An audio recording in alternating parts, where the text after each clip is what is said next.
നമസ്കാരം എല്ലാ മാന്യ സുഹൃത്തുക്കൾക്കും സിനിമ എന്ന യൂട്യൂബ് ചാനലിൻ്റെ ഏറ്റവും പുതിയ വീഡിയോയിലേക്ക് സ്വാഗതം. മമ്മൂട്ടി നായകനായ നിരവധി ചിത്രങ്ങളാണ് തിയേറ്ററുകളിൽ റിലീസിനായി കാത്തിരിക്കുന്നത്.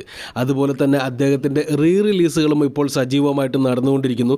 വരാനിരിക്കുന്ന ചിത്രങ്ങളിൽ ഏറ്റവും വലിയ പ്രതീക്ഷ നൽകുന്ന ചിത്രം മമ്മൂട്ടിയും മോഹൻലാലും ഒന്നിക്കുന്ന മഹേഷ് നാരായണൻ ചിത്രമാണ്.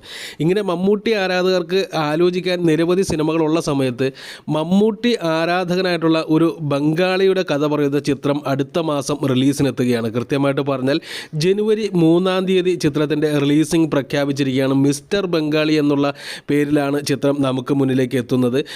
കേരളത്തിൽ ചെറുപ്പം മുതൽ തന്നെ ജനിച്ചു വളർന്ന ഒരു ബംഗാളി, കടുത്ത മമ്മൂട്ടി ആരാധകനായിട്ടുള്ള ഒരു ബംഗാളിയുടെ കഥ പറയുന്ന ചിത്രമാണ് മിസ്റ്റർ ബംഗാളി എന്നാണ് അറിയാൻ സാധിക്കുന്നത്. അരിസ്റ്റോ സുരേഷാണ് ചിത്രത്തിൽ നായകനായിട്ട് അഭിനയിക്കുന്നത്.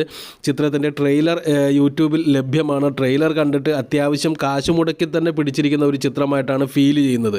ഒരു കടുത്ത മമ്മൂട്ടി ആരാധകനായിട്ടാണ് ഈ സിനിമയിൽ അരിസ്റ്റോ സുരേഷ് എത്തുന്നത്. സത്യം എന്തെന്നാൽ ഈ ഒരു സിനിമയെക്കുറിച്ച് മമ്മൂട്ടി ആരാധകരുടെ ഫാൻ പേജിൽ പോലും ഒന്നും തന്നെ കാണാനില്ല എന്നുള്ളത് വളരെ നിരാശാജനകമായിട്ടുള്ള ഒരു കാര്യമാണ്. എന്ത് തന്നെയായാലും നിങ്ങൾ ആ ട്രെയിലറെങ്കിലും ഒന്ന് കണ്ടു നോക്കുക. സിനിമ തിയേറ്ററിൽ പോയി കാണുകയില്ലയോ എന്നുള്ളത് മറ്റൊരു കാര്യം. പക്ഷേ ട്രെയിലറെങ്കിലും ഒന്ന് കണ്ട് സപ്പോർട്ട് ചെയ്യുക എന്ന് മാത്രമേ എനിക്ക് പറയാനുള്ളൂ. എന്ത് തന്നെയായാലും ചിത്രം ജനുവരി 3-ാം തീയതിയോടുകൂടി തന്നെ തിയേറ്ററുകളിൽ എത്തുകയാണ്. മറ്റൊരു വിരോധാഭാസം എന്താണെന്നാൽ അതേ ദിവസം തന്നെയാണ് മമ്മൂട്ടിയുടെ ആവനാഴി തിയേറ്ററുകളിലേക്ക് റിലീസിനായിട്ട് എത്തുന്നതും. അപ്പോൾ മമ്മൂട്ടി ആരാധകൻ്റെ കഥ പറയുന്ന ചിത്രം ക്ലാഷ് വച്ചിരിക്കുന്നത് മമ്മൂട്ടിയുടെ ഒരു ഐതിഹാസിക ഹിറ്റുമായിട്ടാണ്. എന്തായാലും കാത്തിരിക്കാം. ചിത്രം തിയേറ്ററുകളിൽ എത്തട്ടെ, വലിയ വിജയമായി മാറട്ടെ.